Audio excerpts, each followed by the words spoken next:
சொன்னாங்க. என்னை காருக்குள்ளே தூக்கி கொண்டு தான் வைக்கணும், ஆஸ்பத்திரிக்குள்ளே தூக்கி கொண்டு தான் போகணும். இந்த வலது காலை என்னால் ஊன்ற முடியாது. வலது கால் மறித்து விட்டது, டெட். இருதயம் பல்ஜாகி இருக்கும், எலும்பும் தோலுமான, மூச்சு விட கஷ்டம். அந்த டாக்டர் இன்னொரு 4-5 பேர் சேர்ந்து என்னை பரிசோதித்தாங்க. என் மேல ரொம்ப அன்பு காண்பித்து எப்படியாவது காப்பாற்ற பிரயாசப்பட்டாங்க. பல மணி நேரம் என்னை சோதித்து அப்புறம் அவங்க எல்லாம் டிஸ்கஸ் பண்ணி பெற்றோரை அழைத்து சொன்னாங்க, உடைய மகனுடைய இருதயம் கம்ப்ளீட்டட் டேமேஜ், இனி அவ்வளவுதான், ஒண்ணு செய்ய முடியாது. எங்கு கொண்டு போனாலும் உடைய மகனுடைய இருதயத்தை சரிப்படுத்த முடியாது. சில வாரங்கள் தான் உயிரோடு இருக்க கூடும். அதனால வீட்டுல கொண்டு போய் வைத்துக் கொள்ளுங்க, என்னென்ன ஆசைப்படானோ அதெல்லாம் செஞ்சிருங்க, ஃபைனல் சொல்லி அனுப்பிட்டான். பாடியில் அங்க வீட்டுல தான் நான் படுத்திருந்தேன். படுக்கையில கைவிடப்பட்ட நிலைமை. பசி எடுக்கும் சாப்பிட முடியாது, தாகம் எடுக்கும் தண்ணி குடிக்க முடியாது, மூச்சு விட கஷ்டம், ஒவ்வொரு நிமிஷம் மரண போராட்டம். இருதயம் பல்ஜாக இருக்குது, காலை அசைக்க முடியாது. நான் படுக்கையில உட்காரன்னா ஒருத்தர் வந்து தூக்கி கஷ்டப்பட்டு உட்கார வைக்கணும், மறுபடியும் படுக்கணும், ஒருத்தர் உதவி செய்யணும். மரணமே நெருங்கி கொண்டிருந்தார். ஒரு சாவு வீடு போல் என் குடும்பத்துல சிரிப்பு இல்லை, சந்தோஷமான பேச்சு இல்லை. பல நாட்களின் குடும்பமே மரண வீடாய் மாறிவிட்டார். எல்லாருடைய முகத்திலும் துக்கம் துக்கம் துக்கம். ஒரு சந்தோஷமா பேசக்கூட எங்க வீட்டுல பல நாட்கள் ஆகிவிட்டார். மரண படுக்கையில் ஒரு பையன் படுத்திருக்கும் போது எப்படி சந்தோஷமா பேச முடியும், மகிழ்ச்சியாக இருக்க முடியும்? எந்த நேரத்துல மரணம் சம்பவிக்கலாம் என்கிற நிலைமைதான். அப்பதான் யார் யார் எந்தெந்த தெய்வத்தை சொல்றாங்களோ எல்லாத்தையும் செஞ்சாங்க. எப்படியாவது என் மகனை பிழைக்க வைக்க நாங்க செய்யறோம், பணம் செலவு பண்ணி எல்லாம் செஞ்சாங்க. ஆனாலும் கடைசி ஸ்டேஜ், இது ஒண்ணு செய்ய முடியாதுன்ற நிலைமை. அப்பதான் பாடி லூகாஸ் டிவிஎஸ்ல பிரேக்ஸ் இந்தியான்னு ஒரு பெரிய கம்பெனி இருக்கிறார். அதுல வேலை செய்கிற ஒரு சகோதரர் என்னை பார்க்க வந்தார். என்னுடைய தகப்பனாரோட பிசினஸ்ல பழக்கம். அவருடைய சொந்த ஒரு திருநெல்வேலி, சாமுவேல் என்பது அவருடைய பெயர். அவங்க என்னை பார்க்க விசாரிச்சுட்டு போக அந்த வாலிபன். அவர் ஒரு பாஸ்டரும் கிடையாது, சுவிசேஷகரும் கிடையாது, மிஷினரியும் கிடையாது.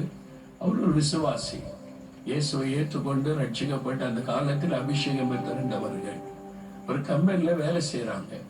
அவங்க நான் வியாதிப்பட்டிருப்பதை கேள்விப்பட்டு, தெரிஞ்ச குடும்பத்துல ஒரு பையன் வியாதியோட இருக்காரா என்னை விசாரிக்க என் வீட்டுக்கு வந்தார்கள். என்னுடைய தாயார் அவரை பார்த்த உடனே கண்ணீர் விட்டு சொன்னார்கள், என் மகனை எல்லாரும் கைவிட்டுட்டாங்க, என் மகனை கைவிட்டுட்டாங்க. நாங்க எல்லா தெய்வத்தை தேடி பார்த்துட்டோம், நீ இயேசு கிறிஸ்து கிட்ட என் மகனுக்காக ஜெபம் பண்ணுவியான்னு கேட்டாங்க. அந்த வார்த்தை அவர் சொன்னார், நான் ஜெபிக்கிறேன். அவருடன் ஒரு பையனை சர்ச்சை கொண்டு வாங்கன்னு சொல்லல, நான் போய் ஒரு பாஸ்டர் கூட்டிட்டு வரேன், ஒரு ஊழியக்கார கூட்டிட்டு வரேன்னு சொல்லல, அங்க கொண்டு வாங்கன்னு சொல்லல, நான் ஜெபிக்கிறேன். அவர் ஒரு விசுவாசி, அவ்வளவுதான். ஆனா அபிஷேகம் பெற்றவர். அப்பெல்லாம் எங்களுக்கு அதெல்லாம் தெரியாது. என் படுக்க பக்கத்துல முழங்கால் படிக்கிட்டு கரம் ஏற்றி ஜெபித்தார். அவர் மேல என் மேல கை வைக்கல, ஏன்னா அவர் முழு நேர ஊழியர் இல்லை, கரம் உயர்த்தி ஜெபம் பண்ணினார். எங்க வீட்டுல எல்லாரும் முழங்கால் படிக்கிட்டாங்க, ஜெபம்லாம் தெரியாது. எங்க அம்மா மாத்திரம் இயேசுவே இயேசுவேன்னு அழுதாங்க, இயேசுகிட்ட கண்ணீர் வடித்தாங்க. அவர் ஜெபிக்கிறார். திடீரென்று அந்த அறைக்குள்ள யாரோ ஒருவர் இறங்கி வருகிறார். என்னால உணர முடியுது, யாரோ என் படுக்க பக்கத்துல வர்றாங்க, இந்த ரூமுக்குள்ள வர்றாங்க, என் படுக்க பக்கத்துல வந்து நிக்கிறாங்க. என் கண்ணால பார்க்க முடியல, என்னால உணர முடியுது, என்னுடைய சரீரத்துல கூட என்னால உணர முடியுது. சரீரம் நடுங்குது, ஒரு வல்லமை இறங்குது, எனக்குள்ள தெய்வீக பயம் உண்டாகுது, என் கண்ணுக்கு கண்ணீர் வடி ஆரம்பிக்குது, ஏதோ நடக்குதுங்க. அவர் சொல்லுகிறார், இயேசுவை தொடும், இயேசுவை தொடும். அவர் சொல்லும் பொழுது ஒரு கரம் என்னை தொட்டது. அந்த பரிசுத்தமுள்ள கரம், அவருடைய தழும்புள்ள கரம் என்னை தொட்டது. என் வலதுகை என் தோள் பகுதியில் இந்த கை வைக்கப்பட்டது. இன்றைக்கு நான் நினைக்கும் பொழுது ஆச்சரியப்பட்டு அவரை துதிக்கிறேன். அந்த கரம் தொட்ட உடனே மின்சாரத்தை போல ஒரு வல்லமை என் காலில் இறங்கினது. மரித்து கிடந்த என் கால் செயல்பட ஆரம்பித்து விட்டது. உடனே உடனே கொஞ்சம் கொஞ்சமாக அல்ல, உடனே அவர் ஜெபம் பண்ணி முடிப்பதற்குள்ளாக நான் சுகமானதை உணர்ந்த உடனே எழுந்து அமர்ந்து விட்டேன். ஜோமணி முடிக்கிறாங்க, நான் படுக்கையில் எழுப்பி உட்கார்ந்து இருக்கிறேன். குடும்பத்தார் ஆச்சரியத்தோட பாக்குறாங்க. நான் எழும்பினேன், நடக்க ஆரம்பிச்சேன்.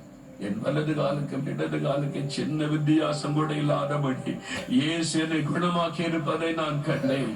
அப்பதான் முதல் நான் விசுவாசித்தேன், Jesus Christ is the only living God. இயேசு கிறிஸ்து ஒருவரே ஜீவனுள்ள ஆண்டவர் என்பதை அன்றைக்கு தான் நான் அறிந்து கொண்டேன். இப்படி அற்புதம் செய்ய வேறு யாராலே முடியும்? இயேசு என்னை குணமாக்கினார். இந்த இயேசு எப்படிப்பட்டவர் அது அறியணும். 2 அற்புதம், கால் சுகமானது, வீங்கி இருந்த இருதயம் நார்மலாய் மாறிவிட்டது. இயேசு எனக்கு ஒரு புதிய இருதயம் தந்திருக்கிறார். 50 வருஷத்துக்கு மேல் ஆகிவிட்டது. ஒரு சின்ன பிரச்சனை கூட இதுவரை இந்த இருதயத்தில் வந்தது இல்லை. இது இயேசு கிறிஸ்து கொடுத்த புதிய இருதயம். அது சரியாய் ஓடிக்கொண்டிருக்கிறது. இன்றைக்கு உங்களுக்கு ஆண்டவர் தருவார்.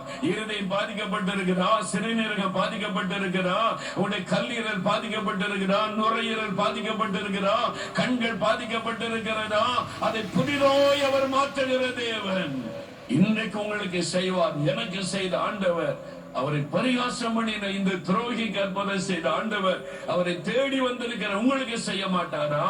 அந்த தழும்புள்ள கரத்தினால் தொடுன்னு கேட்ட பாருங்க, உடனே உங்களுக்கு சுகம் உண்டாகும். பிரியமானவர்களே,